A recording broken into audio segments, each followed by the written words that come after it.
Hi, ഞാൻ Dhanya. DR കിച്ചണിലേക്ക് എല്ലാവർക്കും സ്വാഗതം. ഇന്ന് നമ്മൾ ചെയ്യുന്നത് ബീഫും കൂർക്കയും കൂടെ വെച്ചിട്ടുള്ള ഒരു കറിയാണ്. ഇത് ഞാനല്ല, അമ്മയാണ് ചെയ്യുന്നത്. അപ്പോൾ ഇതെങ്ങനെയാണ് ചെയ്യുന്നതെന്ന് നോക്കാം. ഇത് നമ്മൾ വീട്ടിൽ പുറത്തൊരു അടുപ്പ് കൂട്ടി അവിടെയാണ് ചെയ്യുന്നത്. അതിനായിട്ട് ഒരു ചട്ടി വെച്ച് കൊടുക്കാം. അതിലേക്ക് വെളിച്ചെണ്ണ ഒഴിച്ചു കൊടുക്കുക. ഒരു 2-3 ടേബിൾ സ്പൂൺ വെളിച്ചെണ്ണ ഒഴിച്ചു. സവാള 2 മീഡിയം സൈസിലുള്ളത്, അത് സ്ലൈസ് ചെയ്തത്, അതൊന്ന് വഴറ്റി കൊടുക്കാം.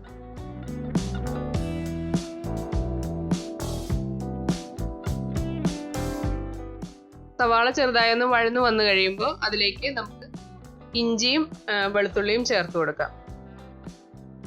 ഇഞ്ചി ഞാൻ ഒരു ചെറിയ പീസും വെളുത്തുള്ളി ഒരു കുടം വെളുത്തുള്ളിയും ആണ് ഇട്ട് കൊടുക്കുന്നത്. പച്ചമുളകും ഇട്ട് കൊടുക്കും.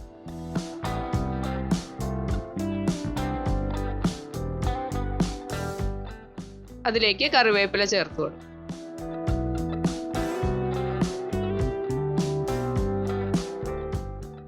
ഇതെല്ലാം കൂടി ഒന്ന് നന്നായി വഴറ്റി കൊടുക്കാം. ഇപ്പോൾ ഇതെല്ലാം നന്നായി വഴണ്ടി വന്നിട്ടുണ്ട്. ഇനി നമുക്ക് പൊടികൾ ചേർത്ത് കൊടുക്കാം. മുളക് പൊടി, മല്ലിപ്പൊടി,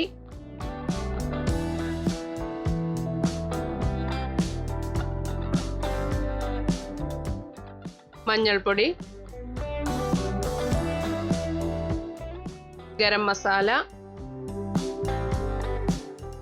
കുരുമുളക് പൊടി, ഇതെല്ലാം ചേർത്ത് നന്നായി അതൊന്ന് മൂപ്പിച്ചെടുക്കാം.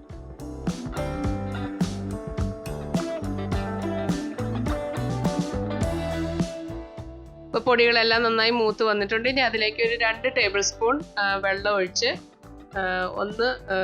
പൊടികളൊന്നും കൂടി ഒന്ന് വേവിച്ചെടുക്കും. ഇപ്പോൾ എണ്ണയെല്ലാം നന്നായി തെളിഞ്ഞു വന്നിട്ടുണ്ട്. അതിലേക്ക് അല്പം ഉപ്പിട്ട് കൊടുക്കും. ഈ മസാലയ്ക്ക് മാത്രമുള്ള ഉപ്പിട്ടാൽ മതി. ബീഫ് ഞാൻ ഓൾറെഡി വേവിച്ച് വെച്ചിരിക്കുന്നതാണ്. അതിൽ മസാലകൾ എല്ലാം കുറച്ച് ഇട്ട് ഒരു 1/2 ടീസ്പൂൺ വെച്ചിട്ടാണ് ചെയ്തിരിക്കുന്നത്. അത് ഞാനിവിടെ വീഡിയോയിൽ കൊടുത്തിരിക്കാം. ഇനി ബീഫ് കൂടി ഇട്ട് നന്നായി ഒന്ന് മിക്സ് ചെയ്യാം.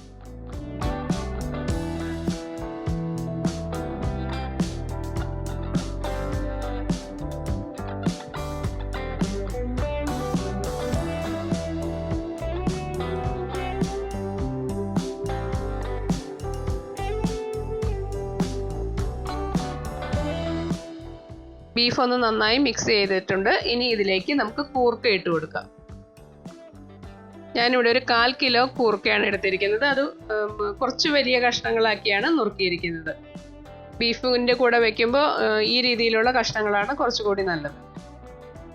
അത് നന്നായി ഒന്ന് മിക്സ് ചെയ്തെടുക്കാം. ഇനി കൂർക്ക വേവാൻ ആവശ്യമായ വെള്ളം ഒഴിച്ചു കൊടുക്കാം.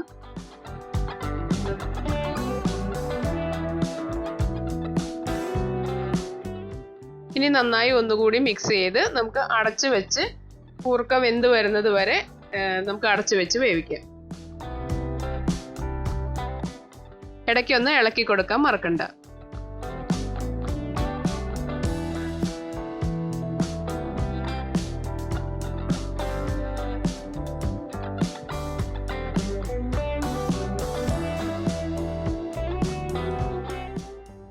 കൂർക്ക ഞാൻ നോക്കിയപ്പോൾ കുറച്ചുകൂടി വേവാനുണ്ടായിരുന്നു. അതുകൊണ്ട് കുറച്ചുകൂടി വെള്ളം ഒഴിച്ചു കൊടുത്ത് നമുക്ക് ഒന്നുകൂടി മിക്സ് ചെയ്ത് അടച്ചു വെച്ച് വേവിക്കും. ഇടയ്ക്ക് ഉപ്പ് നോക്കി ഉപ്പിൻ്റെ ആവശ്യമുണ്ടെങ്കിൽ ചേർത്ത് കൊടുക്കുക.